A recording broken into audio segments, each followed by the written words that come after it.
Новогодишните и божикните празници се пред нас, во цела држава веќе се чувствува новогодишната еуфорија. Секој од нас на свој начин си го украсува својот дом, но како славните и јавните личности во нашата држава украсуваат во своите домови. Ова е една од причините која што денес се упативме во домот на Силви Бенд, а зошто ги одврвме токму нив, ќе да знаете во продолжение. Велам, добре дојде за Силви Бенд. Како сте? Добро дојдевте и вие кај нас. Морам за почеток дефинитивно топол и убав дом. Морам да ве пофалам дека амбиентот кај вас е многу добар. Колку време ви требаше да го украсите вашиот дом? Ќе ја прашам прво Силви. Мене дефинитивно, бидејќи јас го правам задолжена тоа, за декорациите. За било кој празник, не само за Нова година. Така, секогаш на жените се остава тоа. Поготово кога е во прашање Силви со нејзината инвентивност, безкрајна. Обично еден ден, првиот ден ја места мелката, а потоа ги додавам останатите украси, декорации, некогаш повеќе, некогаш помалку во зависност од инспирацијата и моментот. Многу пати се случува да поставам, па тргнам, све со мисла да не биде претерано, бидејќи самиот празник со овие силни декорации е кич сам по себе. Така да многу внимавам колку да додадам, колку да ставам воопшто, да биде одмерено, ако воопшто може да биде одмерено со волку многу сијалички и бои. Внимавам и на бои, нели? Пак да има малку црвена, бидејќи е символ, но во оквир на оваа бела која што доминира во нашиот дом. Силви, колку финансии од прилика ви требаше да одвоите од буџетот за домот да изгледа вака раскошен и убав за овој празник? Знаете, тоа се декорации кои што јас со години ги купувам. Значи ги имаме одавна. Воглавно се истите, со тоа што во текот со трендот додавам по нешто. Да, купувам. Всушност јас сум малку неуморна во тие декоративни елементи. За секој празник купувам обично, но не претерувам, бидејќи веќе имаме, да кажам, одлична основа. Значи премногу работи кои што секогаш остануваат и многу декоративни елементи кои што не ги употребувам, така да нема потреба да се претерува.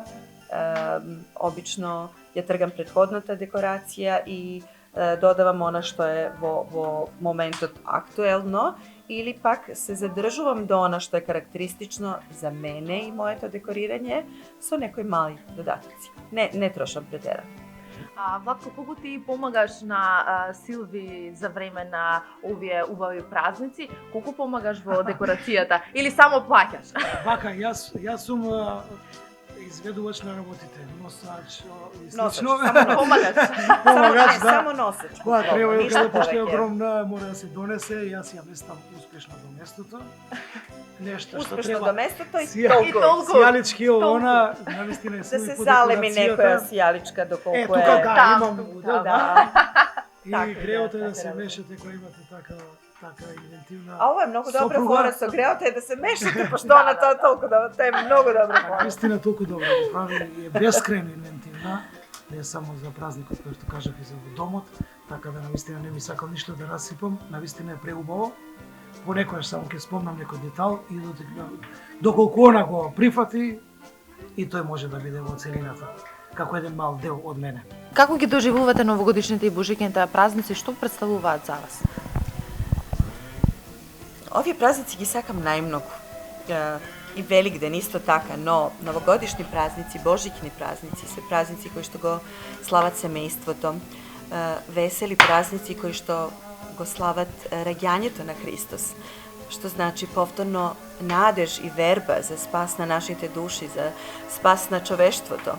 И мислам дека никогаш во текот на годината не допирам повеќе до себе и на суштината на постоењето и на смислата на животот, нели, повеќе отколку во овој период, затоа што се вртиме еден према друг, сумираме просто сето она што се случило во претходната година, многу пати и во текот на целиот живот. И се обидувам да она што не било добро од моја страна, значи кога го кажувам ова, мислам пред се на мене како човек, се обидувам да станам подобар човек, да ги коригирам неубавите работи кои што ги приметив кај себе или знаете, се случува, секој од нас ги има и сите грешиме, нели? И во склад со сакраментите библиски, вера, надеж, љубов и проштавањето кое што е навистина клучно во нашите животи, се обидувам да простам на други и на себе, за да продолжам понатаму, но не со нови грешки, туку да го подобрам моето суштество, моето битие, колку што можем повеќе. Колку вие се придржувате кон традицијата кои што ги носат овие убави христијански празници? Како се слави во вашиот дом? Исто како и во другите домови. Сите оние нешта што се карактеристични за Божик, бидејќи ми е пренесено од мојата мајка и претходно уште од мојата баба, ги сакам сите оние нешта што ги правиме, нели, во сите домови, од постните јадења пред самиот Божик до традиционалните јадења за самиот Божик. Ова година не се приклучивме на постот, некако Владко и јас последните години постиме пред Великден. Не би сакала да ветам, но може би во иднина ќе се обидеме.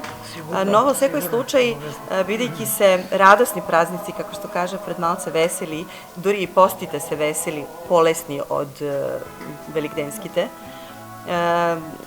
се обидувам секој ден да внесам радост и на самата софра, во самото декорирање и самото готвење, за да ја почувствуваме таа љубов и сплотеност, бидејќи сметам дека тоа е она што е најважно.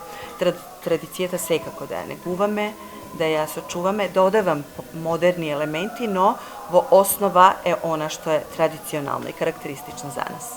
Владко, велат дека жената е столб на семејството, дали ќе се служиш покрај ваква сопруга? Тоа во секој можно интервју го кажувам, бидејќи некако мажите, нели, не е појак пол и слично, него тоа е само на зборови. Во суштина, жената е столбот на фамилијата. Апсолутно, по комплетност, по се, поготово во нашата фамилија, а и во многу. Сепак жената е таа што ја одржува куќата, столб на куќата едноставно. Кога сме кај вашата кариера, кои се вашите планови за новата 2020? Се разбира, сигурно имате планови за успешно понатаму да ја презентирате вашата кариера. Многу планови. Се надевам дека ќе биде и толку успешна, бидејќи 2019 година сме презадоволни, имавме многу настапи, а ние сме зависни од тие настапи од публиката. Знаете, тука има размена на енергија, на убавина, на музика, на топли гушкања и пеења заеднички, така да продолжуваме во 2020 година. Веднаш ја почнуваме со нашите бадникари, во кои сме ние дел од тој бадникарски одбор веќе 20 и кусур години. Ја пееме бадникарската химна, можам да ве поканам и вие како телевизија на 5 веќе 20 и кусур години. Настапуваме во 9 Савајле и сите православни христијани да ги поканеме да ни дојдат тамо. И после тоа ќе се редат нашите настапи, настани, концерти и дружба со нашите фанови. Така, ви благодарам уште еднаш за прифатената покана и уште еднаш морам да ви кажам дека ова е еден од најубавите домови кои што успеавме да ги посетиме. Се разбира, ви посакуваме се најдобро во новата 2020 година. Се разбира, многу успеси во вашата кариера. Хвала многу. Ви благодариме. Ви возвраќаме со исти желби. Секој добро.